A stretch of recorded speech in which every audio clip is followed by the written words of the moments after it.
صلی اللہ علیہ وسلم کو اس حالت میں دیکھا ہے کہ مجھ سے صبر نہ ہو سکا۔ کیا تمہارے پاس کھانے کی کوئی چیز ہے؟ بیوی نے بتایا کہ ہاں، کچھ جو ہیں اور ایک بکری کا بچہ۔ میں نے بکری کے بچے کو ذبح کیا اور میری بیوی نے جو پیسے، پھر ہم نے گوشت کو چولہے پر ہانڈی میں رکھا اور میں رسول اللہ صلی اللہ علیہ وسلم کی خدمت میں حاضر ہو گیا۔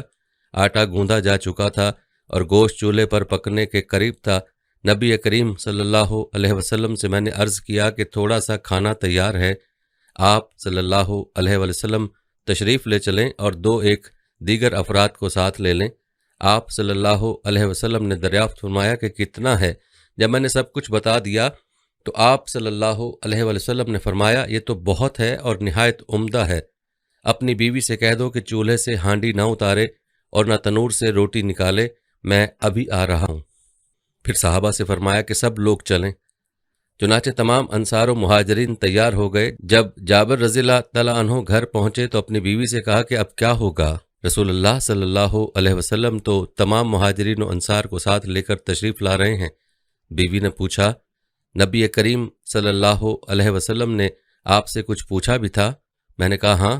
ادھر آپ صلی اللہ علیہ وسلم نے صحابہ سے فرمایا کہ اندر داخل ہو جاؤ، لیکن دیکھو اژدہام نہ ہونے پائے۔ اس کے بعد آپ صلی اللہ علیہ وسلم روٹی کا چورا کر کے اس پر گوشت ڈالنے لگے۔ جب بھی روٹی اور گوشت نکالتے، ہانڈی اور تنور دونوں کو ڈھانک دیا جاتا۔ ہانڈی کو صحابہ کرام رضی اللہ عنہم کے قریب فرماتے اور نکال کر دیتے۔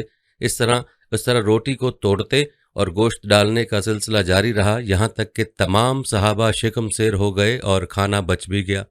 آخر میں آپ صلی اللہ علیہ وسلم نے جابر رضی اللہ تعالیٰ عنہ کی بیوی سے فرمایا، اب یہ کھانا خود تم کھاؤ اور لوگوں کے یہاں ہدیہ میں بھیجو، کیونکہ لوگ آج کل فاقے میں مبتلا ہیں۔ ایک اور روایت میں جابر رضی اللہ تعالیٰ عنہ فرماتے ہیں کہ جب خندق کھودی جا رہی تھی تو میں نے دیکھا کہ نبی اکرم صلی اللہ علیہ وسلم سخت بھوکے ہیں۔ میں فوراً اپنی بیوی کے پاس آیا اور کہا، کیا تمہارے پاس کوئی کھانے کی چیز ہے؟ میں نے نبی کریم صلی اللہ علیہ وسلم کو انتہائی بھوک کی حالت میں دیکھا ہے۔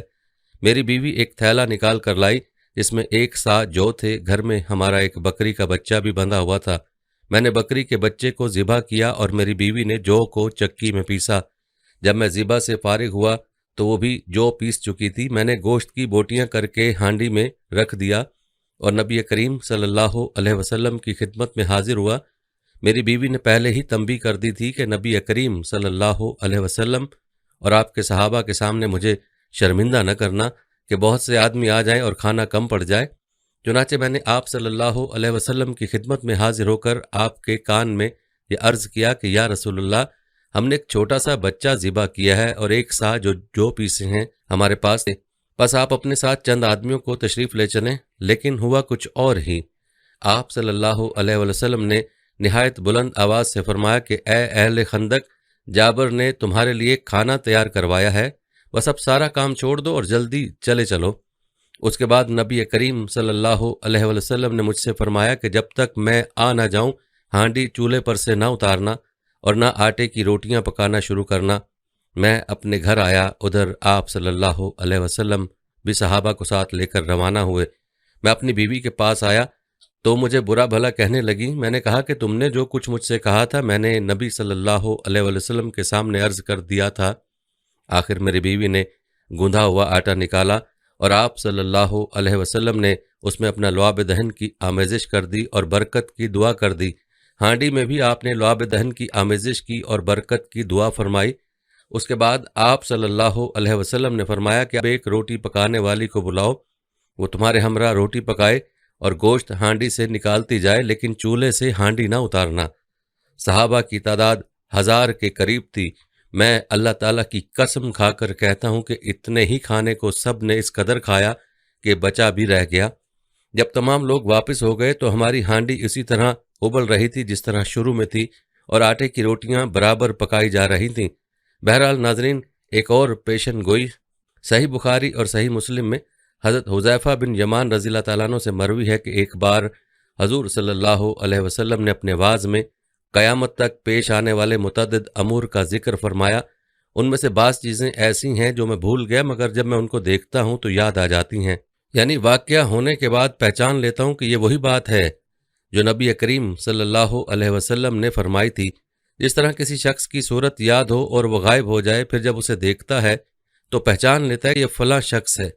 ناظرین، تیسری پیشن گوئی زرقانی میں حضرت جابر رضی اللہ تعالیٰ عنہ کہتے ہیں کہ ایک دفعہ آپ علیہ الصلوۃ والسلام میرے گھر تشریف لائے اور دریافت کیا کہ کیا قالین ہے؟ ہم نے عرض کیا کہ قالین ہمارے گھر کہاں؟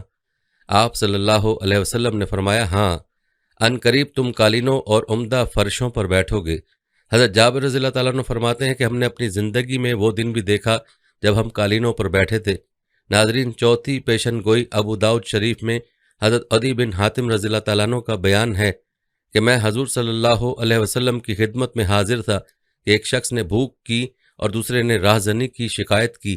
آپ علیہ السلام نے فرمایا کہ اگر تم زندہ رہے تو دیکھو گے کہ ایک عورت ہیرا سے خانہ کعبہ کا طواف کرنے نکلے گی اور اس کو خدا کے سوا کسی کا ڈر نہ ہوگا۔ حضرت عدی بن حاتم رضی اللہ تعالیٰ عنہ کہتے ہیں کہ میں نے یہ امن و امان اپنی زندگی میں دیکھا۔ ناظرین، پانچویں پیشن گوئی بخاری شریف میں ہے کہ غزوہ خندق کے موقع پر آپ صلی اللہ علیہ وسلم نے فرمایا کہ آج کے بعد قریش ہم پر حملہ آور نہیں ہوں گے بلکہ ہم ہی ان پر غالب ہوں گے۔ چھٹی پیشن گوئی بخاری شریف میں ہے کہ آپ صلی اللہ علیہ وسلم نے غزوہ بدر میں کفار کے مقتولین کی قتل گاہ کی اطلاع دی۔ آپ صلی اللہ علیہ وسلم نے جو جگہ بتائی دشمن اسی جگہ پر قتل ہوئے۔ یعنی یہ غزوہ بدر کفر و اسلام کا پہلا معرکہ ہے جس میں نبی کریم صلی اللہ علیہ وسلم اپنے 313 جانثاروں کے ساتھ مدینہ منورہ سے مقام بدر روانہ ہوئے۔ اس قافلے کے آگے 2 سیاہ رنگ کے اسلامی پرچم تھے، جن میں سے ایک حضرت علی المرتضیٰ رضی اللہ تعالیٰ عنہ کے ہاتھ میں تھا۔ 17 رمضان المبارک 2 ہجری جمعۃ المبارک کو جنگ بدر کی ابتدا ہوئی۔ مقام بدر مدینہ منورہ سے مکہ مکرمہ کے پرانے راستے پر تقریباً 80 میل کے فاصلے پر واقع ہے۔ یہاں ایک کنواں تھا۔ ملک شام سے آنے والے قافلے اس مقام پر ٹھہرا کرتے اور اس کنویں کے مالک کا نام بدر بن عامر تھا، اسی سے اس جگہ کا نام بدر پڑا۔ سرکار دو عالم صلی اللہ علیہ وسلم نے جب سے مکہ مکرمہ سے مدینہ منورہ کی جانب اپنے صحابہ کرام کے ساتھ ہجرت فرمائی تو قریش مکہ نے مسلمانوں پر حملے کی تیاریاں شروع کر دیں۔ اسی اثنا میں یہ خبر بھی مکہ میں پھیل گئی کہ مسلمان قریش مکہ کے شام سے آنے والے قافلے کو لوٹنے آ رہے ہیں، اور اس پر مزید یہ کہ عمرو بن حضرمی کے قتل کا اتفاقیہ واقعہ بھی پیش آ گیا، جس سے قریش مکہ مزید بھڑک گئے۔ نبی کریم صلی اللہ علیہ وسلم کو جب ان حالات کا علم ہوا تو اللہ کے نبی صلی اللہ علیہ وسلم نے صحابہ کرام کو جمع فرما کر اس واقعے کا اظہار فرمایا۔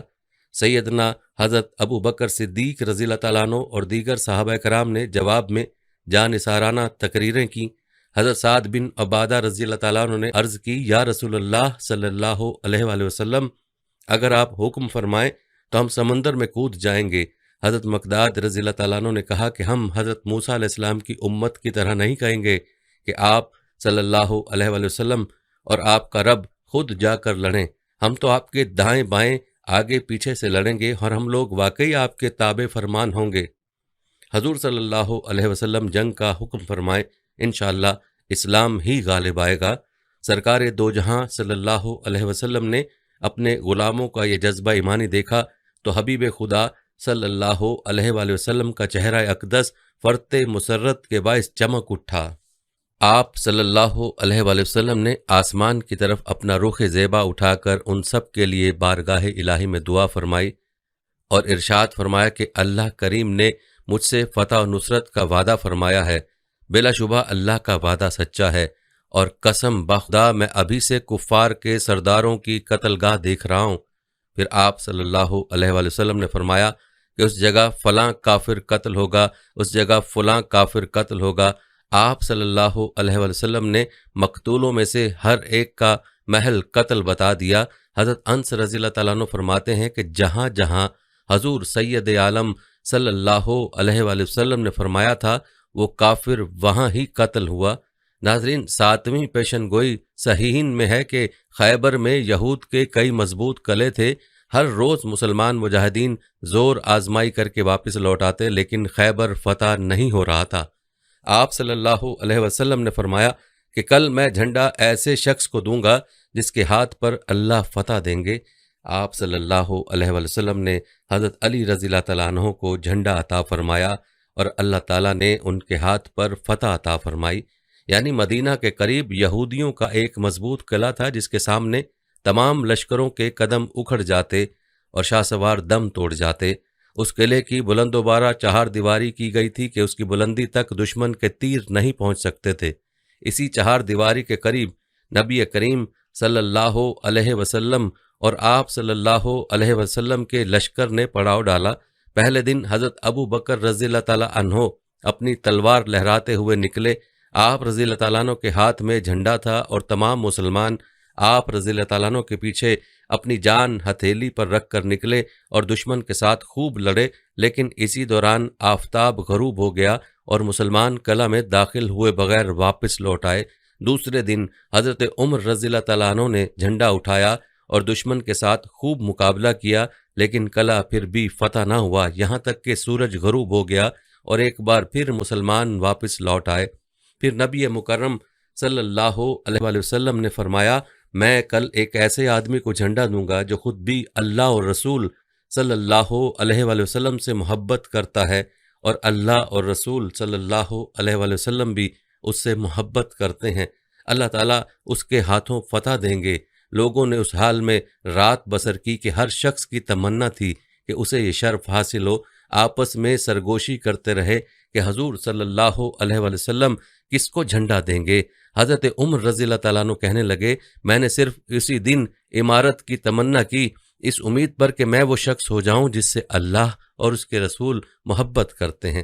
جب صبح ہوئی تو لوگوں کا ایک ہجوم حضور صلی اللہ علیہ وآلہ وسلم کے ارد گرد جمع ہو گیا۔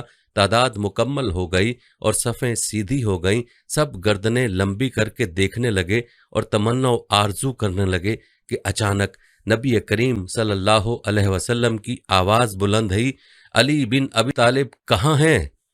حضرت علی رضی اللہ تعالیٰ عنہ حاضر خدمت ہوئے، آشوب چشم میں مبتلا تھے، آنکھوں پر پٹی بندھی ہوئی تھی۔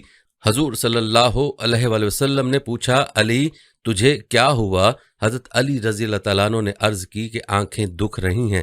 حضور صلی اللہ علیہ وسلم نے فرمایا کہ میرے قریب ہو جاؤ۔ چنانچہ حضرت علی رضی اللہ تعالیٰ عنہ قریب ہوئے۔ نبی پاک صلی اللہ علیہ وسلم نے ان کی آنکھوں میں اپنا لعاب دہن رکھا تو ان کو شفا ہو گئی۔ پھر آپ صلی اللہ علیہ وسلم نے ان کو جھنڈا دیا اور فرمایا، یہ علم لو اور اسے لے چلو یہاں تک کہ اللہ تعالیٰ تیرے ذریعے فتح دیں۔ حضرت علی رضی اللہ تعالیٰ عنہ نے عرض کیا، یا رسول اللہ، کیا میں ان کے ساتھ قتال کروں تا وقت یہ کہ وہ ہماری طرح ہو جائیں؟ حضور صلی اللہ علیہ وآلہ وسلم نے فرمایا کہ یوں ہی چلے جاؤ، ان کے میدان میں اتر کر پہلے انہیں اسلام کی دعوت دینا اور ان کو بتانا کہ ان پر اللہ کا کیا حق واجب ہے۔ خدا کی قسم، اگر تمہارے ذریعے ایک شخص کو بھی ہدایت مل گئی تو یہ تمہارے لیے سرخ اونٹوں سے بدرجہ بہتر ہے۔ جب حضرت علی رضی اللہ تعالیٰ عنہ یہودیوں کے اس قلعے کے قریب گئے تو قلعہ کی چوٹی سے ایک یہودی نے جھانکا اور پوچھا کہ تم کون ہو؟ آپ رضی اللہ تعالیٰ عنہ نے فرمایا کہ میں علی بن ابی طالب ہوں۔ یہودی نے کہا کہ قسم ہے اس کتاب کی جو موسیٰ پر نازل ہوئی، تم ضرور غالب رہو گے۔ اور آپ صلی اللہ علیہ وآلہ وسلم نے حضرت علی رضی اللہ تعالیٰ عنہ کو جھنڈا عطا فرمایا تھا اور اللہ تعالیٰ نے ان کے ہاتھ پر فتح عطا فرمائی۔ ناظرین، 8ویں پیشن گوئی صحیح مسلم کی روایت ہے کہ حضرت عباس رضی اللہ تعالیٰ عنہ جب جنگ بدر میں گرفتار ہوئے تو فدیے کے مطالبے پر فرمایا کہ میرے اندر استطاعت نہیں ہے۔ آپ صلی اللہ علیہ وسلم نے فرمایا کہ وہ مال کہاں ہے جو ام الفضل کے پاس چھوڑ آئے ہو، اس کو دے کر آزاد ہو جاؤ۔ حضرت عباس رضی اللہ تعالیٰ عنہ فرماتے ہیں کہ اس بات کو میرے اور میری بیوی کے علاوہ کوئی نہیں جانتا تھا۔ 9ویں پیشن گوئی بخاری شریف میں ہے کہ آپ نے اپنے وصال کے وقت حضرت فاطمہ کو اپنے وصال کی اور حضرت فاطمہ کو سب سے پہلے جنت میں پہنچنے کی بشارت دی۔ ناظرین، 10ویں پیشن گوئی صحیحین میں ہے کہ حضور صلی اللہ علیہ وسلم نے اپنی زبان نبوت سے ہندوستان میں اسلام کے داخل اور غالب ہونے کی خوشخبری سنائی تھی۔ آپ صلی اللہ علیہ وسلم نے فرمایا کہ میری امت کے 2 گروہ ہیں جن کو اللہ تعالیٰ دوزخ سے بچائے گا۔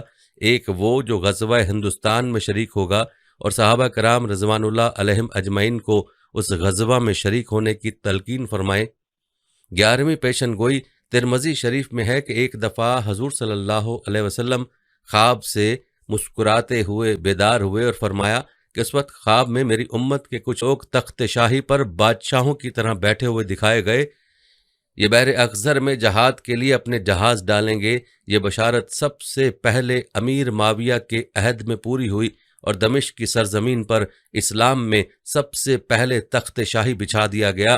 دمشق کا شہزادہ اپنی سپہ سالاری میں مسلمانوں کا پہلا لشکر لے کر بحر احزر میں جہازوں کے بیڑے ڈالتا ہے اور دریا عبور کر کے قسطنطنیہ فتح کرتا ہے، جس کی بشارت حضور صلی اللہ علیہ وسلم نے دی۔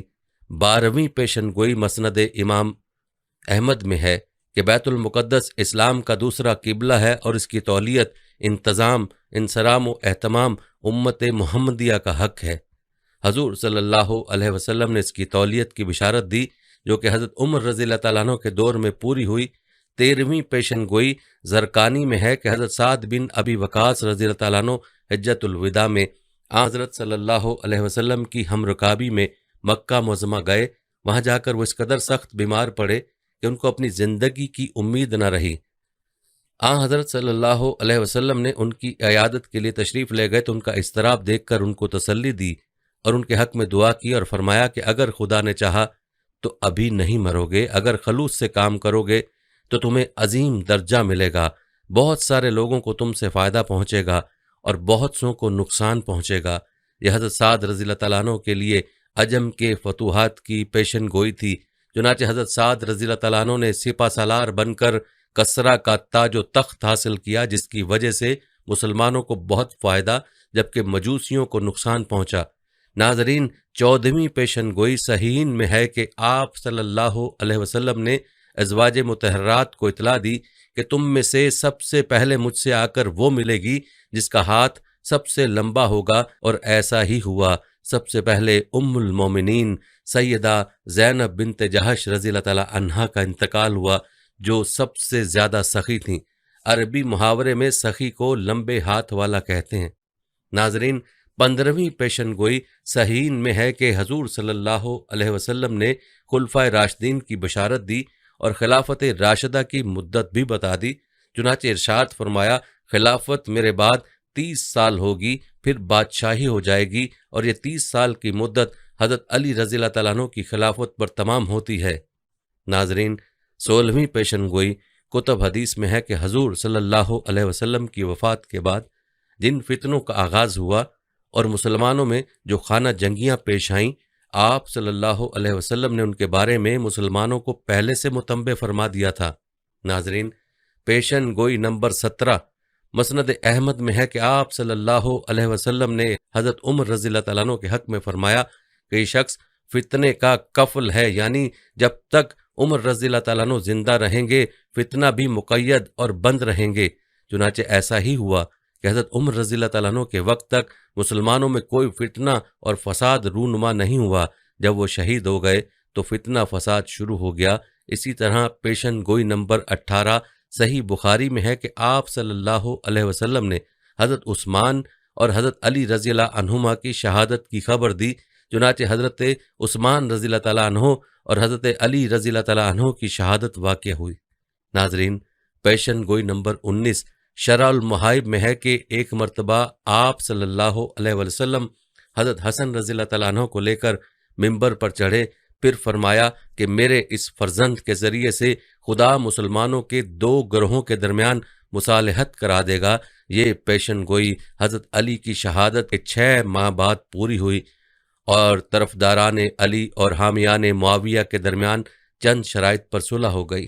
پیشن گوئی نمبر 20 شرح بخاری شریف میں ہے کہ آپ صلی اللہ علیہ وسلم نے حضرت حسین رضی اللہ تعالیٰ عنہ کی شہادت کی خبر دی۔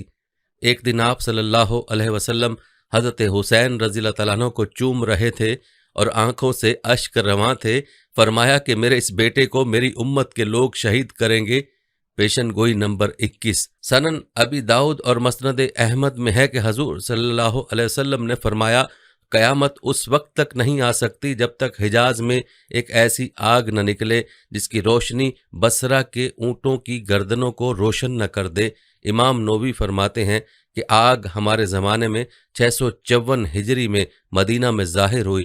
ناظرین، پیشن گوئی نمبر 22، آپ صلی اللہ علیہ وسلم نے فرمایا کہ آخر زمانہ میں عورتیں تجارت میں اپنے مردوں کا ہاتھ بٹایا کریں گی، جو کہ آج کل واضح ہو گیا ہے۔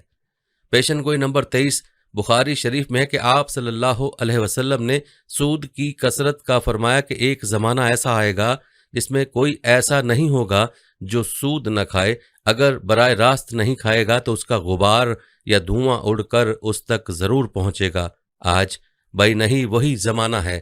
آج کل تمام سرمایہ کاری میں سود یا اس کے اثرات شامل ہو رہے ہیں۔ پیشن گوئی نمبر 24، صحیح مسلم میں ہے کہ آپ صلی اللہ علیہ وسلم نے فرمایا آخر زمانہ میں مسلمانوں میں آپس میں اختلاف ہو جائیں گے اور مخالف قوتیں ان کے خلاف جمع ہو جائیں گی۔ حاضرین نے پوچھا کیا اس وقت ہم قلیل ہوں گے؟ فرمایا نہیں، اس وقت کثیر ہوگے، لیکن تم میں وہن پیدا ہو جائے گا۔ آپ صلی اللہ علیہ وسلم سے پوچھا گیا وہن کیا ہے؟ فرمایا حب الدنیا و کراہت الموت، دنیا کی محبت اور موت سے نفرت۔ آج اس پیشن گوئی کو ہم سب اچھی طرح دیکھ رہے ہیں۔ پیشن گوئی نمبر 25، صحیح مسلم میں فتنوں اور آثار قیامت کے سلسلے میں متعدد حدیثیں ایسی ہیں جن سے یہ ظاہر ہوتا ہے۔ آپ صلی اللہ علیہ وسلم نے صاف اور صریح الفاظ میں اپنی امت کو اطلاع دی کہ آخر زمانے میں دجال کے ظہور اور نزول مسیح سے پہلے ملک شام میں مسلمانوں اور رومیوں کے درمیان عظیم خونی مارکے پیش آئیں گے۔ گو اس ملک میں ان دونوں کے درمیان صلیبی جنگوں نے اس قسم کے سینکڑوں خونی مارکے پیش کیے ہیں، مگر جنگ عظیم نے شام کی جو صورتحال پیدا کر دی ہے اس سے یہ واضح ہوتا ہے کہ تمام واقعات آنے والے خونی مارکوں کی تقریب اور تمہید ہیں۔ پیشن گوئی نمبر 26، ابو داؤد اور بہقی میں ہے کہ آپ صلی اللہ علیہ وسلم نے فرمایا ان قریب قومیں تم پر حملہ کرنے کے لیے ایک دوسرے کو اس طرح پکاریں گی جس طرح کھانے والے کھانے کے پیالے پر گرتے ہیں۔ حاضرین میں سے ایک نے پوچھا کہ یا رسول اللہ صلی اللہ علیہ وسلم، کیا یہ اس لیے کہ اس زمانے میں ہم مسلمانوں کی تعداد کم ہو جائے گی؟ فرمایا نہیں، تمہاری تعداد ان دنوں زیادہ ہوگی، لیکن تم ایسے ہو جاؤ گے جیسے سیلاب کی سطح پر خس و خاشاک ہوتے ہیں کہ سیلاب ان کو بہا لے جائے گا۔ اللہ تعالیٰ تمہارے دشمنوں کے دلوں سے تمہارا رعب دور کر دے گا اور تمہارے دلوں میں کمزوری ڈال دے گا۔ کسی نے پوچھا یا رسول اللہ صلی اللہ علیہ وسلم، وہ کمزوری کیا ہوگی؟ فرمایا دنیا اور فوائد دنیا کی محبت اور موت کا بزدلانہ خوف۔ اور بھی کثیر پیشن گوئیاں کتب حدیث میں موجود ہیں جو حرف برف پوری ہو چکی ہیں یا بھی پوری ہونی ہیں، بلکہ ناظرین قیامت کے آنے سے قبل بہت ساری علامات ذکر بھی حضور صلی اللہ علیہ وسلم نے کیا ہے جن کا ظہور قیامت سے قبل ہوگا۔ قیامت کی علامات صغریٰ میں سب سے پہلی علامت حضرت محمد رسول اللہ صلی اللہ علیہ وآلہ وسلم کی دنیا میں تشریف آوری اور آپ کی وفات ہے۔ پچھلی آسمانی کتابوں میں آپ صلی اللہ علیہ وآلہ وسلم کا لقب نبی الساعہ لکھا ہے، جس کا معنی ہے قیامت کا نبی، یعنی آپ وہ آخری نبی ہوں گے کہ جن کی امت پر قیامت قائم ہوگی۔ قیامت کی نشانیاں: اولاد نافرمان ہو جائے گی، بیٹیاں تک ماں کی نافرمانی کرنے لگیں گی، دوست کو اپنا اور باپ کو پرایا سمجھا جانے لگے گا، علم اٹھ جائے گا اور جہالت عام ہو جائے گی، دین کا علم لوگ دنیا کمانے کے لیے حاصل کرنے لگیں گے، نااہل لوگ امیر اور حاکم بن جائیں گے، اور ہر قسم کے معاملات، عہدے اور مناصب نااہلوں کے سپرد ہو جائیں گے۔ جو جس کام کا اہل اور لائق نہ ہوگا وہ کام اس کے سپرد ہو جائے گا۔ لوگ ظالموں اور برے لوگوں کی تعظیم اس وجہ سے کرنے لگیں گے کہ یہ ہمیں تکلیف نہ پہنچائیں، شراب کھلم کھلا پی جانے لگے گی، زناکاری اور بدکاری عام ہو جائے گی، اعلانیہ طور پر ناچنے اور گانے والی عورتیں عام ہو جائیں گی، گانے بجانے کا سامان اور آلات موسیقی بھی عام ہو جائیں گے، لوگ امت کے پہلے بزرگوں کو برا بھلا کہنے لگیں گے، جھوٹ عام پھیل جائے گا اور جھوٹ بولنا کمال سمجھا جانے لگے گا، امیر اور حاکم ملک کی دولت کو ذاتی ملکیت سمجھنے لگیں گے، امانت میں خیانت شروع ہو جائے گی، امانت کے طور پر رکھوائی جانے والی چیزوں کو لوگ ذاتی دولت سمجھنے لگیں گے، نیک لوگوں کی بجائے رذیل اور غلط کار قسم کے لوگ اپنے اپنے قبیلے اور علاقے کے سردار بن جائیں گے، شرم و حیا بالکل ختم ہو جائے گا، ظلم و ستم عام ہو جائے گا، ایمان سمٹ کر مدینہ منورہ کی طرف چلا جائے گا جیسے سانپ سکڑ کر اپنی بل کی طرف چلا جاتا ہے۔ ایسے حالات پیدا ہو جائیں گے کہ دین پر قائم رہنے والے کی وہ حالت ہوگی جو ہاتھ میں انگارہ پکڑنے والے کی ہوتی ہے۔ زکوٰۃ کو لوگ تاوان سمجھنے لگیں گے، مال غنیمت کو اپنا مال سمجھا جانے لگے گا۔ ماں کی نافرمانی اور بیوی کی فرمانبرداری شروع ہو جائے گی۔ عورتیں زیادہ اور مرد کم ہو جائیں گے، یہاں تک کہ ایک مرد 50 عورتوں کا نگران ہوگا۔ قیامت سے پہلے حضور اکرم صلی اللہ علیہ وسلم کی امت میں سے 30 بڑے بڑے کذاب اور دجال آئیں گے۔ ہر ایک نبوت کا دعویٰ کرے گا، حالانکہ حضور اکرم صلی اللہ علیہ وآلہ وسلم آخری نبی ہیں۔ آپ صلی اللہ علیہ وآلہ وسلم کے بعد کوئی نبی نہیں۔ عراق کا مشہور دریا فرات سونے کا ایک پہاڑ یا سونے کا ایک خزانہ ظاہر کرے گا جس پر لوگ لڑیں گے، چنانچہ اس لڑائی میں ہر 100 میں سے 99 قتل ہو جائیں گے۔ ممکن ہے سونے کے پہاڑ یا سونے کے خزانے سے مراد عراق کا تیل ہو۔ جب یہ علامتیں ہو چکیں گی تو سخت قسم کا عذاب شروع ہوگا۔ اس میں سرخ آندھیاں آئیں گی، آسمان سے پتھر برسیں گے، کچھ لوگ زمین میں دھنسا دیے جائیں گے، لوگوں کی شکلیں مسخ ہو جائیں گی۔ پھر پے در پہ کئی نشانیاں ایسی ظاہر ہوں گی جسے ہار کا دھاگا ٹوٹنے پر مسلسل دانے گرنے لگتے ہیں۔ زمانہ وقت کے گھوڑے کو پر لگائے جیس تیزی سے گزر رہا ہے، اس تیزی سے ہم نبی مکرم صلی اللہ علیہ وسلم کی احادیث کی روشنی میں بتدریج قرب قیامت کی طرف بڑھ رہے ہیں۔ کئی نشانیاں پوری ہو کر قیامت کے قریب ہونے کو واضح کر چکی ہیں اور اب کچھ ہی علامات باقی ہیں۔ دجال ایسا خطرناک اور عظیم فتنہ ہے کہ تمام انبیاء نے اپنی امتوں کو اس کے متعلق آگاہ کیا۔ نبی محتشم صلی اللہ علیہ وسلم نے بھی امت کو اس کے بارے میں اس قدر واضح بتایا کہ صحابہ کرام رضی اللہ تعالیٰ عنہ آنسوؤں سے تر آنکھوں کے ساتھ دجال کے فتنے سے پناہ مانگا کرتے تھے۔ احادیث کی روشنی میں علماء کرام نے دجال کے خروج کے قبل کی جو نشانیاں بتلائی ہیں ان کے مطابق گھروں میں ناچ گانا عام ہو جائے گا۔ آج کل dish, T V, VCR، computers اور موبائل کے ذریعے یہ سب ہو رہا ہے۔ اونچے اونچے اور پختہ گھروں کی تعمیر کی خواہش ہوگی۔ آج کل غریب سے غریب تر لوگوں کے بھی پکے مکان سب کے سامنے ہیں۔ مساجد سے دجال کا تذکرہ ختم ہو جائے گا۔ پانی کی قلت ہوگی۔ اس کی سب سے بڑی مثال ان دنوں ہمارا وطن عزیز ہے۔ دجال کے خروج کے بعد اس کی حیران کن طاقتوں کے بارے میں مختلف آرائیں، مگر قابل غور اور دلچسپ بات یہ ہے کہ قدرت کی جانب سے اس کو عطا کی گئی طاقتوں کے حوالے سے یہودی قوم بڑی تیزی کے ساتھ تجربات میں مصروف ہے۔ روایت میں ہے کہ وہ بارش برسانے پر قدرت رکھتا ہوگا۔ مصنوعی بارش برسانے کا تجربہ کیا جا چکا ہے۔ بتایا جاتا ہے کہ وہ زمین کو تہہ و بالا کرنے کی قدرت رکھتا ہوگا۔ الاسکا میں لگائے گئے پروگرام ہارپ کو کون نہیں جانتا، جس کے تحت دنیا میں کہیں بھی مصنوعی طور پر زلزلے، سیلاب اور سونامی لائے جا سکتے ہیں۔ قیامت کی نشانیوں کے مطابق دجال کو حضرت عیسیٰ علیہ السلام فلسطین کے علاقے لد میں قتل کریں گے۔ یہودی اس مقام پر اپنے مسیحا کو فرار کروانے کے لیے ایئرپورٹ تیار کر چکے ہیں، جہاں دنیا کا انتہائی تیز رفتار طیارہ موجود ہے جس پر FIR درج ہے۔ واضح رہے کہ دجال کے ماتھے پر بھی کافر تحریر ہوگا۔ قیامت کی ایک نشانی میں یہودیوں کو پناہ دینے والے درخت غرقت کا ذکر بھی ہے۔ آخری جنگ میں جب یہودی مسلمانوں سے چھپنے کے لیے پتھروں، درختوں کی اوٹ لیں گے تو سوائے غرقت کے تمام چیزیں مسلمانوں کو اپنے پیچھے یہودیوں کی موجودگی کا پتہ دیں گی، اور معروف ملکی و غیر ملکی ویب سائٹس کے مطابق یہودی غرقت کے باغات تیزی سے لگا رہے ہیں۔ آخری زمانے میں جب مسلمان ہر طرف سے مغلوب ہو جائیں گے، مسلسل جنگیں ہوں گی، شام میں بھی عیسائیوں کی حکومت قائم ہو جائے گی۔ علماء کرام بتاتے ہیں کہ سعودیہ، مصر، ترکی باقی نہ رہیں گے، ہر جگہ کفار کے مظالم بڑھ جائیں گے۔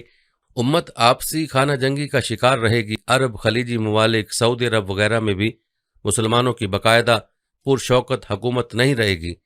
خیبر سعودی عرب کا چھوٹا شہر مدینہ منورہ سے 170 کلومیٹر کے فاصلے پر ہے۔ اس کے قریب تک یہود و نصارہ پہنچ جائیں گے اور اس جگہ تک ان کی حکومت قائم ہو جائے گی۔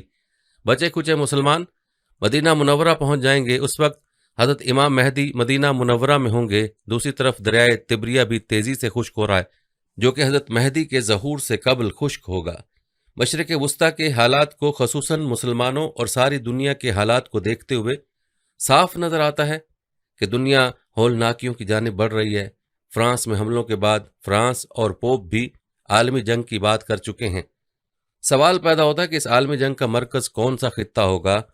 واضح نظر آ رہا ہے مشرق وسطی ہی متوقع ہے۔ یہاں بھی ہندوستان اور پاکستان کی بڑھتی رنجشیں اور کشمکش سے لگتا ہے کہ حالات غزوہ ہند کی طرف رخ کر رہے ہیں، کہ حضرت ابو ہریرہ رضی اللہ تعالیٰ عنہ سے روایت ہے کہ رسول اللہ صلی اللہ علیہ وسلم نے ارشاد فرمایا، میری قوم کا ایک لشکر وقت آخر کے نزدیک ہند پر چڑھائی کرے گا اور اللہ اس لشکر کو فتح نصیب کرے گا، یہاں تک کہ وہ ہند کے حکمرانوں کو بیڑیوں میں جکڑ کر لائیں گے۔ اللہ اس لشکر کے تمام گناہ معاف کر دے گا، پھر وہ لشکر واپس رخ کرے گا اور شام میں موجود عیسیٰ ابن مریم علیہ السلام کے ساتھ جا کر مل جائے گا۔ حضرت ابو ہریرہ رضی اللہ تعالیٰ عنہ نے فرمایا، اگر میں اس وقت تک زندہ رہا تو میں اپنا سب کچھ بیچ کر اس لشکر کا حصہ بنوں گا، اور پھر جب اللہ ہمیں فتح نصیب کرے گا تو میں یعنی حضرت ابو ہریرہ رضی اللہ تعالیٰ عنہ جہنم کی آگ سے آزاد کہلاؤں گا۔ پھر جب میں شام پہنچوں گا تو عیسیٰ ابن مریم علیہ السلام کو تلاش کر کے انہیں بتاؤں گا کہ میں محمد صلی اللہ علیہ وسلم کا ساتھی رہا ہوں۔ رسول پاک صلی اللہ علیہ وسلم نے تبسم فرماتے ہوئے ارشاد کیا، بہت مشکل، بہت مشکل۔ آنے والے ادوار بڑے پرفتن نظر آتے ہیں، اور اس کے متعلق بھی نبی کریم صلی اللہ علیہ وسلم نے فرمایا تھا، آنے والے ادوار بڑے پرفتن نظر آتے ہیں، اور اس کے متعلق بھی نبی کریم صلی اللہ علیہ وآلہ وسلم نے فرمایا تھا کہ میری امت پر ایک دور ایسا آئے گا جس میں فتنے اتنی تیزی سے آئیں گے جیسے تسبیح ٹوٹ جانے سے تسبیح کے دانے تیزی سے زمین کی طرف آتے ہیں۔ لہٰذا اپنی نسلوں کی ابھی سے تربیت اور ایمان کی فکر فرمائیے۔ موبائل کے بیجا استعمال سے، دیر رات تک جاگنے، فیشن اور یہودی انداز اپنانے سے، نمازوں کو ترک کرنے سے روکیے، ورنہ آزمائش کا مقابلہ دشوار ہوگا۔ ناظرین، حضرت عائشہ صدیقہ رضی اللہ عنہا کہتی ہیں کہ میں نے رسول کریم صلی اللہ علیہ وسلم کو جب یہ فرماتے ہوئے سنا کہ قیامت کے دن میدان حشر میں لوگوں کو ننگے پاؤں اور ننگے بدن جمع کیا جائے گا، تو یہ سب سن کر حضرت عائشہ صدیقہ کہتی ہیں کہ میں نے عرض کیا کہ یا رسول اللہ صلی اللہ علیہ وسلم، کیا مرد و عورت سب کا یہی حال ہوگا اور وہ آپس میں ایک دوسرے کو ننگا دیکھیں گے؟ یعنی اس طرح تو عورتیں مردوں کو اور مرد عورتوں کو ننگا دیکھیں گے، تو پھر سب کو عریاں حالت میں جمع کرنے میں کیا مصلحت ہے؟ تو حضور صلی اللہ علیہ وآلہ وسلم نے فرمایا، اے عائشہ، قیامت کے دن کا معاملہ اس سے بھی کہیں زیادہ سخت اور ہولناک ہوگا کہ کوئی کسی کی طرف نگاہ اٹھا کر دیکھنا ہی بھول جائے گا۔ مطلب یہ ہے کہ قیامت کے دن میدان حشر میں گو تمام لوگ ننگے آئیں گے، لیکن ہر شخص کی عریانیت ایک دوسرے کی نگاہ سے اوجھل ہوگی اور کوئی کسی کو ننگا نہیں دیکھے گا، کیونکہ اس دن کا معاملہ ہی ایسا ہوگا کہ ہر شخص اپنی اپنی فکر میں مستغرق ہوگا، ہر طرف نامہ اعمال پھیلے ہوں گے اور لوگ حساب و مواخذہ کے مراحل اور قیامت کی ہولناکیوں میں اس طرح گرفتار ہوں گے کہ کسی کو کسی کی خبر نہیں ہوگی کہ کون کس حال میں ہے، اور کسی کو کسی کی طرف نگاہ اٹھا کر دیکھنے کا موقع نہیں ملے گا، جیسا کہ قرآن کریم میں فرمایا گیا کہ دوزخی منہ کے بل چل کر میدان حشر میں آئیں گے۔ ناظرین، یہ بات تو تقریباً سبھی جانتے ہیں کہ جب قیامت کا وقت بالکل قریب آ جائے گا تو اللہ تبارک تعالیٰ حضرت اسرافیل علیہ السلام کو سور پھونکنے کا حکم دیں گے، تو حضرت اسرافیل علیہ السلام اللہ تبارک تعالیٰ کے حکم سے سور پھونکیں گے، اور آہستہ آہستہ دنیا تباہ و برباد ہونا شروع ہو جائے گی، اور روئے زمین پر بسنے والی ہر مخلوق، انسان، جنات، چرند پرند، الغرض کوئی بھی چیز ایسی باقی نہ ہوگی جو زندہ ہو۔ اس وقت سب کا نام و نشان مٹ جائے گا اور سب کچھ تباہ و برباد ہو جائے گا، اور دلکش اور خوبصورت نظر آنے والی اس زمین پر ہر طرف ویرانی ہی ویرانی ہو جائے گی۔ اس کے بعد اللہ تبارک تعالیٰ ارشاد فرمائے گا کہ کون ہے جس کی آج بادشاہی ہے، اور کہاں گئے دنیا کے جبار اور مغرور بادشاہ؟ اس کے بعد ایک لمبا عرصہ خاموشی اور سناٹے میں گزر جائے گا۔ اس لمبے عرصے کا علم صرف اللہ تبارک تعالیٰ کو ہے۔ پھر جب اللہ تبارک تعالیٰ چاہے گا تو نئے سرے سے زمین و آسمان اور فرشتوں کو پیدا کرے گا۔ انسانوں کو دوبارہ زندہ کرنے کے لیے اللہ تبارک تعالیٰ آسمان سے بارش نازل فرمائے گا، جس کے نتیجے میں ہر انسان کی ریڑھ کی ہڈی سے پورا انسانی ڈھانچہ تیار ہو جائے گا، اور اس ڈھانچے پر اللہ تبارک تعالیٰ کے حکم سے گوشت بھی چڑھ جائے گا۔ ناظرین، اس طرح جب تمام انسان دوبارہ زندہ ہو جائیں گے تو اللہ تبارک تعالیٰ حضرت اسرافیل علیہ السلام کو دوبارہ سور پھونکنے کا حکم دے گا۔ اس وقت تمام انسان ننگے پاؤں، ننگے بدن اور بے ختنہ اٹھ کھڑے ہوں گے جس طرح ماں کے پیٹ سے پیدا ہوئے تھے۔ اور اس دن اللہ تبارک تعالیٰ کے فرمان پورا ہوگا، جس طرح کہ اللہ تبارک تعالیٰ قرآن پاک میں ارشاد فرماتا ہے، اور تم لوگ فردن فردن ہمارے پاس حاضر ہوں گے جس طرح ہم نے تمہیں پہلی مرتبہ پیدا کیا تھا۔ ناظرین، سب سے پہلے اللہ تبارک تعالیٰ کے پیارے حبیب حضرت محمد مصطفیٰ صلی اللہ علیہ وآلہ وسلم اپنی قبر انور سے باہر تشریف لائیں گے۔ اس کے بعد حضرت عیسیٰ علیہ السلام اور دیگر انبیاء کرام اپنی قبر انور سے باہر تشریف لائیں گے، اور اس کے بعد شہداء کرام اللہ تبارک تعالیٰ کے نیک بندے اور اہل ایمان اٹھیں گے۔ پھر وہ کافر، مشرک اور منافق لوگ اپنے اپنے اعمال کے مطابق اپنی قبروں سے اٹھیں گے۔ کوئی اندھا ہوگا تو کوئی بہرا ہوگا تو کوئی لنگڑا ہوگا، اور کسی کو چیونٹی کی شکل میں اٹھایا جائے گا، اور کوئی شخص اپنے اعمال کے مطابق سر کے بل اٹھے گا۔ اس دن کافر غیر متوقع زندگی کے مناظر دیکھ کر شدید خوف اور غم کے اندر مبتلا ہو جائیں گے، اور ان کی آنکھیں اس خوفناک منظر کو دیکھنے کے بعد پتھر ہو جائیں گی، اور ان کافروں کے دل دہل جائیں گے، اور کلیجے منہ کو آ رہا ہوگا، نفسا نفسی کا عالم ہوگا، کوئی غم گسار اور مددگار نہ ہوگا۔ اور اس دن نہ ہی کوئی ایک دوسرے کو پوچھنے والا ہوگا، اور اہل ایمان بھی اپنے اعمال کے مطابق اپنی قبروں سے اٹھیں گے، اور اس دن شہداء اپنے بہتے ہوئے تازہ خون کے ساتھ اٹھائے جائیں گے، اور جو شخص جس حالت میں فوت ہوگا وہ اسی حالت میں اپنی قبر سے اٹھے گا، یعنی جو گناہ کرتا ہوا مرا ہوگا وہ اسی گناہ کی حالت میں اٹھے گا، اور جو شراب پیتا ہوا مرا وہ اسی طرح شراب پیتا ہوا اٹھے گا، اور جو زنا کرتا ہوا مرا وہ اسی طرح زنا کی حالت میں اٹھے گا۔ ناظرین، اس طرح جب تمام مخلوق زندہ ہو جائے گی اور اپنی اپنی قبر سے باہر نکل آئے گی، پھر اس کے بعد قبروں سے اٹھتے ہی ہر انسان پر 2 فرشتے مقرر کیے جائیں گے، اور فرشتے تمام لوگوں کو میدان حشر میں پہنچا دیں گے۔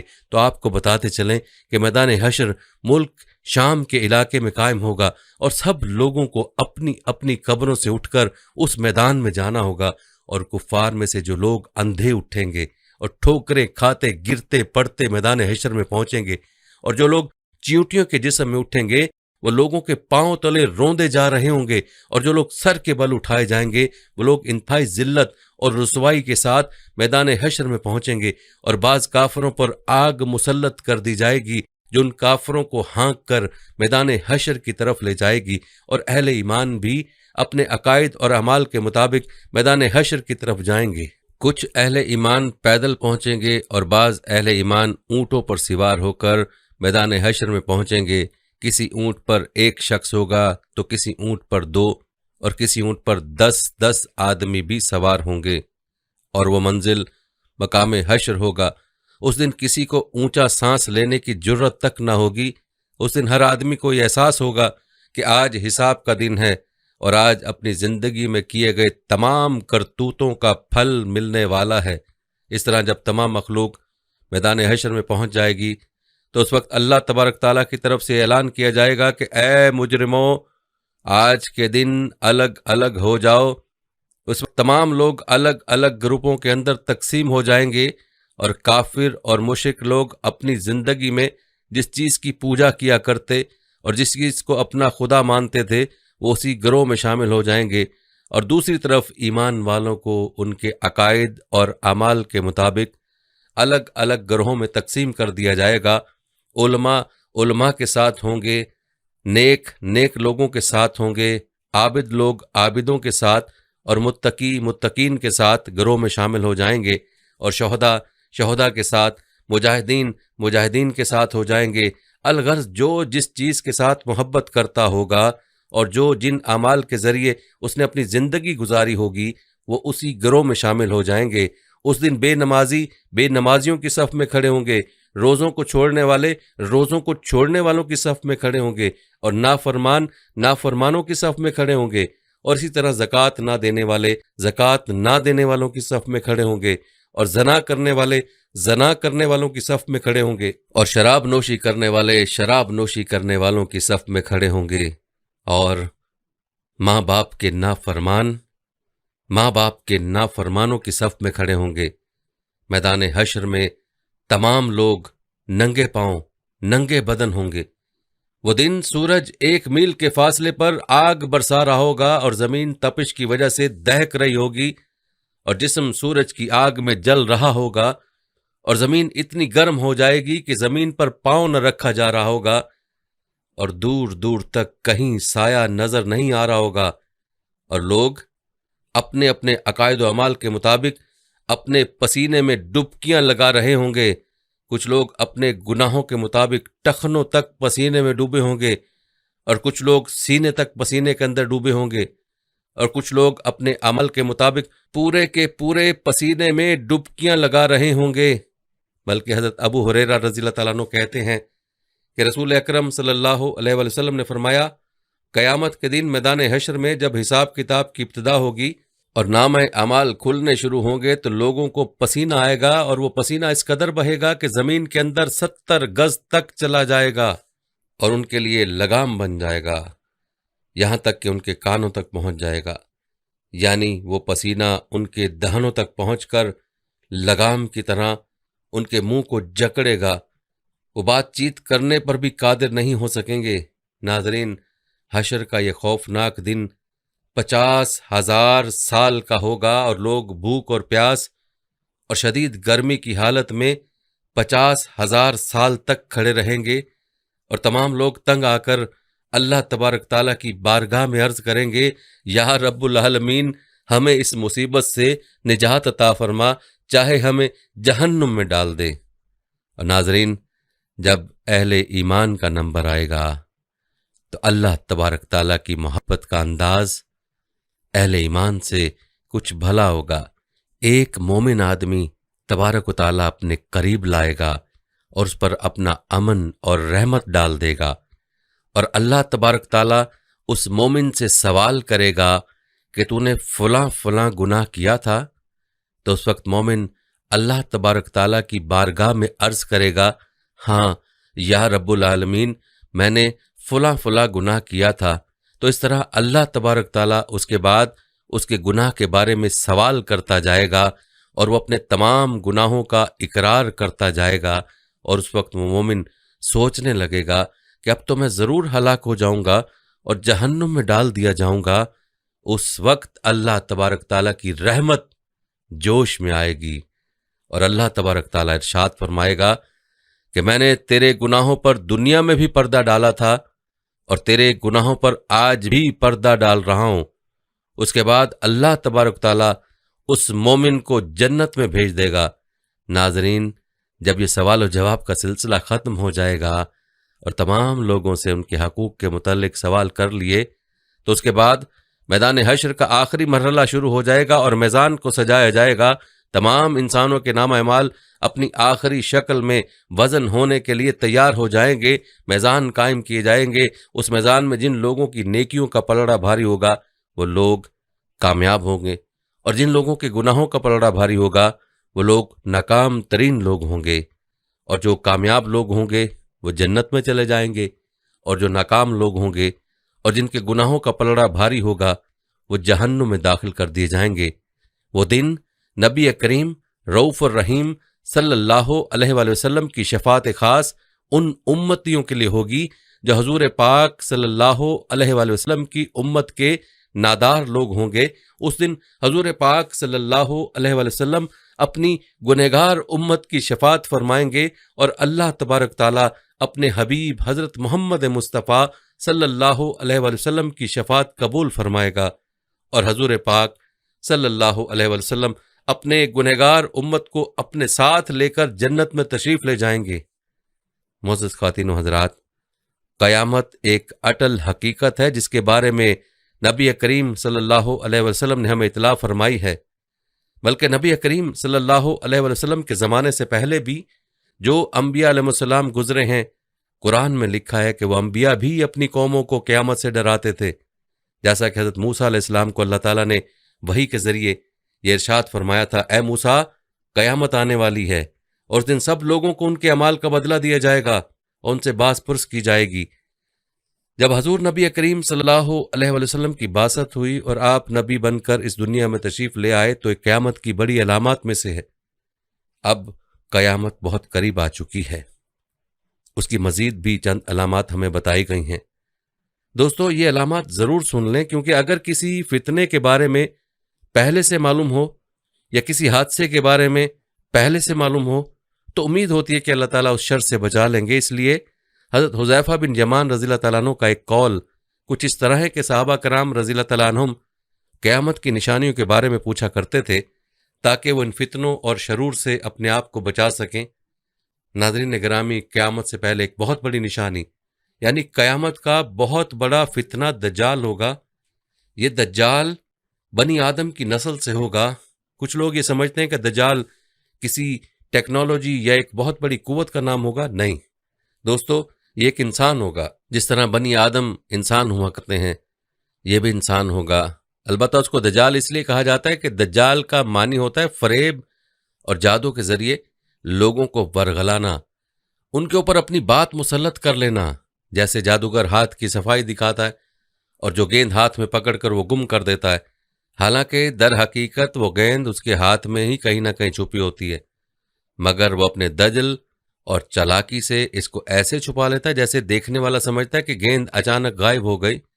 تو ناظرین گرامی، یہ جتنے بھی دجل اور فریب اس دنیا میں موجود ہیں، دجال ان میں سے سب سے بڑا فریب ہوگا، سب سے بڑا دھوکہ ہوگا اور سب سے بڑا جالساز فتنہ ہوگا۔ اس لیے اس کا لفظ دجال ہے، یعنی بہت بڑا فتنہ۔ بعض روایت میں لکھا ہے کہ نبی کریم صلی اللہ علیہ وسلم ہر نماز کے بعد اس فتنے سے پناہ مانگا کرتے تھے اور اللہ تعالیٰ سے دعا کرتے تھے کہ یا اللہ مجھے اس فتنہ مسیح دجال سے اپنی پناہ میں رکھنا۔ بلکہ بعض اوقات اس کی تلقین فرماتے تھے کہ ہم سب بھی یہ دعا پڑھا کریں، مگر دوستو ہم لوگوں نے دجال کو بہت ہی چھوٹا اور عام سا فتنہ سمجھ لیا ہے۔ ہمیں سمجھتے ہیں کہ کسی معلومات کی ضرورت نہیں، جب فتنہ آئے گا تو دیکھی جائے گی، حالانکہ یہ بہت غلط بات ہے۔ اس کی آگہی ہونا ہم سب کے لیے ضروری ہے۔ جیسا کہ آپ کو معلوم ہو چکا ہے کہ دجال نام کا مطلب کیا ہے، اب یہ سمجھ لیجئے کہ دجال ایک آنکھ سے کانا ہوگا، اور بعض لوگوں نے لکھا ہے کہ اس کی ایک آنکھ ہوگی، دوسری آنکھ کا نام و نشان تک نہ ہوگا، لیکن اسی طرح بعض لوگوں نے یہ بھی لکھا ہے کہ اس کی دونوں آنکھیں ہوں گی مگر ایک آنکھ سے کانا ہوگا اور دیکھنے کی صلاحیت نہیں ہوگی۔ یہ اس کی سب سے بڑی نشانی ہے، بلکہ اہل ایمان کو اس کے ماتھے پر کفر لکھا ہوا بھی نظر آئے گا۔ ناظرین گرامی، یہ اتنا سخت اور اتنا خطرناک فتنہ ہوگا کہ آپ کی سوچ سے کہیں باہر ہوگا۔ یہ دجال اور کذاب تقریباً ہر چیز میں رد و بدل کی قدرت رکھتا ہوگا۔ یہ مادرزاد اندھوں کو ٹھیک کر دے گا، بیماریوں کو شفا دے دے گا، مردوں کو زندہ کر دے گا، قحط کے دور میں بارش برسائے گا۔ جب ایک جگہ بارش برس رہی ہوگی تو یہ بادلوں کو حکم دے گا کہ یہاں سے ہٹ کر فلاں جگہ پر برسنا شروع کر دو۔ اس طرح ایک جگہ بارش رک جائے گی اور دوسری جگہ بارش شروع ہو جائے گی۔ یہ لوگوں کے حالات بدلنے پر بھی قادر ہوگا۔ اچھے خاصے بندے کو مرض میں مبتلا کر دے گا اور انتہائی بیمار اور ضعیف آدمی کو بالکل تندرست و توانا کر دے گا۔ کسی علاقے سے گزرتے ہوئے وہاں کے مردوں کو زندہ کر کے دکھائے گا، اس طرح کہ وہ مردے بولنے لگیں گے اور زندوں جیسی حرکتیں کریں گے۔ دنیا میں لاکھوں کروڑوں لوگ اس فتنے میں مبتلا ہو جائیں گے، وہ اس کے پیچھے پیچھے چلیں گے اور اس کو ایک بہت بڑی سپر طاقت سمجھیں گے۔ یہ اپنے سامنے لوگوں کو عذاب دیا کرے گا اور ان کو اٹھا کر دوزخ میں ڈال دے گا، کیونکہ اس کے پاس ایک نقلی دوزخ اور نقلی جنت بھی ہوگی، جیسا کہ لکھا ہے کہ اس کے دائیں طرف جنت ہوگی اور بائیں طرف جہنم ہوگی۔ مگر دوستو اس فتنے سے بالکل نہیں گھبرانا۔ جس شخص کو دجال اپنی جہنم میں ڈال دے گا وہ جنتی ہو جائے گا، اور جس کو جنت میں ڈال دے گا وہ شخص جہنم میں پہنچ جائے گا۔ اس لیے اس فتنے کی سرکوبی اور اس سے بچنے کا طریقہ ایک ہی ہے کہ اس کے بارے میں مکمل آگہی اور جانکاری پھیلائی جائے۔ یہ ایسا خطرناک فتنہ ہوگا کہ یہ دجال کذاب اپنے سامنے لوگوں کو زندہ کر کے دکھائے گا، کسی شخص کو قتل کرے گا اور پھر فوراً اس کو زندہ کر کے دکھا دے گا۔ حتیٰ کہ بعض لوگوں نے لکھا ہے کہ اس ایک شخص کو آرے سے قتل کرے گا اور اس کے 2 حصے کر دے گا، پھر اس کو زندہ کر کے دکھا دے گا۔ اس کے ساتھ کروڑوں لوگ جس کو ماننے والے ہیں، اس کی سپر طاقت کے قائل ہو چکے ہوں گے، وہ اس پر مزید پختہ ہو جائیں گے، حتیٰ کہ یہ خدائی کا دعویٰ کر دے گا۔ یہ دعویٰ کرے گا کہ اتنے عرصے سے جس خدا کی تم پرستش کر رہے تھے، جس کو تم غیب مانتے تھے، جس کو تم نے دیکھا ہی نہیں تھا، وہ خدا میں ہی ہوں۔ لوگ اس فتنے میں بہت جلد مبتلا ہو جائیں گے، کیونکہ وہ ہر طرح کی سپر طاقت اس کے پاس دیکھ چکے ہوں گے۔ مگر دوستو، حدیث میں ایک بہت ہی زبردست بات آئی ہے جس پورے فتنے کا بڑا علاج ہے۔ اللہ تعالیٰ نے فرمایا، جس کا مفہوم کچھ اس طرح ہے کہ لوگوں، دجال تمہیں سب کچھ کر کے دکھا سکتا ہے اور خدائی کا دعویٰ بھی کرے گا، مگر ایک بات یاد رکھنا کہ وہ آنکھ سے اندھا ہوگا، اور تمہارا خدا جس کی تم عبادت کرتے ہو وہ ہر عیب سے پاک ہے۔ وہ کبھی بھی معذور نہیں ہو سکتا اور نہ ہی کسی جسم کا محتاج ہو سکتا ہے۔ اس کی ذات میں ہر قسم کی اچھائی موجود ہے، اور اس کی ذات ہر قسم کی برائی سے پاک ہے۔ اس لیے دوستو، حدیث کے الفاظ ضرور یاد رکھو کہ اللہ تعالیٰ نے فرمایا کہ تمہارا خدا آنکھ سے معذور نہیں ہے۔ اس کا پورا حلیہ میں آپ کو بتاتا ہوں۔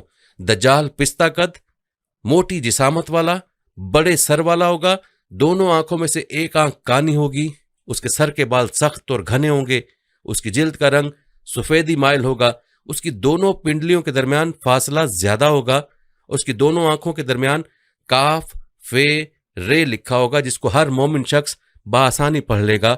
دوستو، دجال کے فتنے سے بچنے کے لیے اللہ تعالیٰ سے دعا ضرور مانگا کریں، اور اس کے تعوذ کے الفاظ اپنے قریبی عالم دین سے سیکھ لیں، بہت ضروری ہیں، کیونکہ صرف وہی شخص اس فتنے سے بچ سکتا ہے جس کو اللہ تعالیٰ بچانا چاہیں۔ اگر آپ عربی الفاظ یاد نہیں کر سکتے تو کم از کم اتنا یاد کریں کہ اللہ تعالیٰ سے یوں دعا مانگتے رہیں کہ یا اللہ ہم سب کو فتنہ دجال سے محفوظ فرما، ہم فتنہ دجال کے شر سے تیری پناہ میں آتے ہیں۔ یا اللہ، ہمارے ایمان کو ہر حال میں سلامت رکھنا، اسی ایمان پر ہمارا جینا مرنا ہو۔ معزز خواتین و حضرات، اللہ تعالیٰ نے قیامت کے آنے کا قطعی اور حتمی علم کسی کو نہیں دیا کہ وہ فلاں سن، فلاں مہینے، فلاں تاریخ میں وقوع پذیر ہوگی، بلکہ اس کا علم اللہ تعالیٰ نے اپنے پاس محفوظ رکھا ہے۔ اور یہ بھی ثابت ہے کہ قیامت اچانک آئے گی، اس کے آنے سے قبل اس کے متعینہ لمحات میں وقوع پذیر ہونے کا حقیقی علم کسی کو نہ ہوگا۔ البتہ قیامت سے قبل علامات قیامت کا تفصیلی تذکرہ متعدد حدیث میں موجود ہے۔ رسول اللہ صلی اللہ علیہ وآلہ وسلم نے فرمایا، جس کا مفہوم ہے کہ قیامت کی بڑی نشانیاں تسبیح کے دانوں کی طرح ہیں، جب تسبیح ٹوٹتی ہے تو دانے بکھر جاتے ہیں۔ قیامت کی بڑی نشانیاں کون سی ہیں؟ ان میں دجال کا خروج، دنیا جب سے بنی ہے تب سے قیامت تک دجال سے بڑا فتنہ نہ تو آیا ہے نہ آئے گا۔ حضرت عیسیٰ علیہ السلام کا نزول، یاجوج اور ماجوج، ان کے قبیلے کا کسی کو نہیں علم کہ کہاں ہیں، اور ان کو ذوالقرنین نے اللہ کی مدد سے کہاں قید کیا تھا۔ 3 ایسے بڑے زلزلے جس میں زمین کے 3 مختلف حصے نیست و نابود ہو جائیں گے، ان میں ایک زلزلہ مشرق میں، ایک مغرب میں اور ایک جزیرۃ العرب میں آئے گا۔ دھواں جو پوری زمین پر پھیل جائے گا، جسے قرآن میں الدخان کہا گیا ہے۔ سورج کا مغرب سے طلوع ہونا، یہ سب سے بڑی نشانی ہوگی۔ اور اس کے بعد روایت کے مطابق توبہ کے در بند کر دیے جائیں گے، کیونکہ یہ ایک بالکل واضح نشانی ہوگی۔ الدابہ پورا نام دعوت الارض، ایک جانور جو زمین سے نکلے گا اور ہر انسان کی پیشانی پر نشان لگائے گا، ایک آگ جو یمن میں لگے گی اور لوگوں کو ہانکتی ہوئی محشر کی طرف لے جائے گی۔ یہ نشانیاں کسی ترتیب میں نہیں، اور کس ترتیب میں ظاہر ہوں گی اللہ ہی جانتا ہے۔ قیامت کا دن کیسا ہوگا؟ اللہ پاک فرماتے ہیں، میں اس دن پہاڑ ہٹا دوں گا اور زمین کھلی کر دوں گا، تم سب کو اکٹھا کر دوں گا اور تم میں سے کوئی بھی بچ نہ سکے گا۔ اللہ فرمائیں گے، اب بھاگو، چھپ کر دکھاؤ، لڑ کر دکھاؤ، طاقت دکھاؤ، دوڑ کر دکھاؤ۔ یونیورس کا دی اینڈ ہونے کے بعد اللہ تعالیٰ حکم دے گا، جبرائیل، اسرائیل، مکرائیل، اسرافیل دوبارہ اٹھ کھڑے ہوں، اللہ ان کو زندہ کر دے گا۔ اس کے بعد اللہ پاک فرمائیں گے، اہل ایمان کی روحیں لاؤ۔ اللہ کے سامنے ان کی روحیں لائی جائیں گی جو بالکل روشن ہوں گی۔ اس کے بعد کفار کی روحیں سامنے رکھی جائیں گی جو مکمل سیاہ ہوں گی، ان کے چہرے تاریک ہوں گے۔ اللہ اسرافیل علیہ السلام کو کہیں گے، دوبارہ سور پھونکو۔ دوبارہ سور پھونکنے سے قبریں پھٹ جائیں گی اور مردے قبروں سے نکل آئیں گے۔ تمام ارواح نکل کر اپنے اپنے اجسام میں داخل ہو جائیں گی۔ ان انسانوں میں ننگے اور لنگڑے انسان ہوں گے۔ جن انسانوں نے وضو، نماز اچھے طریقے سے کیا ہوگا، ان کے تمام اعضاء سے روشنی خارج ہوگی۔ جنہوں نے حج کیے ہوں گے اور قبول ہوئے ہوں گے، وہ میدان حشر میں لبیک اللہم لبیک پکاریں گے۔ ان کے آگے پیچھے دائیں بائیں روشنی ہوگی۔ شہیدوں کے خون چمکتے ہوں گے، اس خون سے نور کی روشنی خارج ہوگی۔ مؤذن میدان حشر میں اللہ اکبر کہہ کر داخل ہوں گے۔ اس کے بھی چاروں طرف نور کی روشنی ہوگی۔ اللہ اکبر، یہ اچھے لوگ ہوں گے۔ ان کے پیچھے زانی، شرابی، چور، لٹیرے، غیبت کرنے والے، لوگوں کا حق کھانے والے اور بہت سے گناہگار ہوں گے۔ ان کی مثال ایسے ہوگی جیسا پیاسا کتا۔ ان کو جہنم کی آگ والی چپل پاؤں میں ڈال دی جائے گی اور سانپ اور بچھو ان کے جسم سے چمٹے ہوں گے۔ سورج کی گرمی سے ان کا دماغ ایسے جوش مار رہا ہوگا جیسا کہ چائے بنانے کے لیے پانی ابالا جاتا ہے۔ جس نے زنا کیا ہوگا اس کے چہرے پر اس کے جسم کے اعضاء رکھے گئے ہوں گے اور ان سے خون اور پیپ بہے گا۔ اور میرے نبی نے فرمایا کہ اس کی ماں، اس کی بہن، اس کی بیٹی، غرض تمام کو پتہ لگ جائے گا کہ اس نے دنیا میں زنا کیا تھا، اس وجہ سے اس کا یہ حال ہو گیا۔ اللہ اکبر۔ غرض کہ کوئی بندر ہوگا، کسی کی دو دو زبانیں ہوں گی، اور ظالم بادشاہ ایسے اندھیرے میں ہوگا کہ اس کو اپنا ہاتھ بھی نہیں دکھائی دے گا۔ دوسری روایت میں ہے کہ ظالم بادشاہ کو اللہ اندھا کر کے اٹھائے گا۔ میرے دوستو، میرے بھائیوں، یہ حال روز محشر میں 70 سال تک رہے گا۔ 70 سال تک۔ اللہ اکبر، اللہ اکبر۔ حدیث پاک میں آیا کہ وہ روئیں گے، چیخیں گے، کوئی ہاتھوں سے اپنا سفر کریں گے، کوئی گھٹنوں کے بل چلے گا۔ 70 سال تک یوں ہی سفر طے کریں گے۔ رونے کے لیے آنسو نہیں ہوں گے تو خون ان کی آنکھوں سے جاری ہو جائے گا۔ میرے بھائیوں، 70 سال تک دنیا اسی حالت میں رہے گی۔ سورج ہمارے سر پر ہوگا۔ تصور کریں، تصور کریں، اے میرے اللہ ہم پر رحم کرنا۔ 70 سال تک لوگ ایسے رہیں گے۔ میرے نبی نے فرمایا کہ 70 سال تک کوئی بھی امید لوگوں کو نظر نہیں آئے گی۔ اس دن اللہ کے غصے کی انتہا ہوگی۔ میرے نبی کی شان دیکھیں، فرشتے محمد صلی اللہ علیہ وآلہ وسلم کے روضے کے پاس کھڑے ہوں گے۔ جیسے ہی ہمارے نبی کی قبر انور شک ہوگی تو ہمارے نبی فرمائیں گے، کیا قیامت برپا ہو گئی؟ جبرائیل علیہ السلام فرمائیں گے، جی ہاں۔ میرے دوستو، میرے نبی کی شان دیکھیں۔ میری امت کا کیا ہوا؟ باپ کو بیٹے، بھائی کو بہن، شوہر کو بیوی، کسی کو بھی کسی بھی انسان کی خبر نہیں، لیکن میرے نبی کو اس گھڑی بھی اپنی تمام امت مسلمہ کی فکر ہے۔ ہم اس نبی کا کلمہ پڑھنے والے ہیں۔ اب بھی وقت ہے، اب بھی وقت ہے، اس نبی کی سنتوں کو اپنا لیں اور ان کی شفاعت کے امیدوار بن جائیں اور اللہ پاک کے روز قیامت غضب سے پناہ مانگیں۔ یا اللہ، ہم سب سے راضی ہو جا، راضی ہو جا میرے مولا، اپنے غضب سے محفوظ فرما۔ ناظرین، یاد رکھیں کہ آخری نبی صلی اللہ علیہ وآلہ وسلم کی پیشن گوئیوں کی طرح آپ کی تعلیمات بھی سچی اور برحق ہیں۔ اسی میں دنیا و آخرت کی نجات ہے۔ اس لیے ہمیں یہ فکر کرنا ہوگی کہ ہم اللہ کے نبی صلی اللہ علیہ وآلہ وسلم کے طریقوں کے مطابق زندگی بسر کریں۔ امید ہے ویڈیو آپ سب حضرات کو پسند آئی ہوگی۔ ویڈیو پسند آئی ہے تو لائک اور شیئر ضرور کر دیجیے گا، اور آنے والی نئی ویڈیوز کے لیے ہمارے چینل کو سبسکرائب کر لیجیے گا۔ سانسوں نے وفا کی تو اگلی بار ایک اور دلچسپ ویڈیو لے کر آپ کی خدمت میں حاضر ہوں گے۔ تب تک کے لیے خدا حافظ۔ اللہ پاک آپ سب کا حافظ و نگہبان ہو۔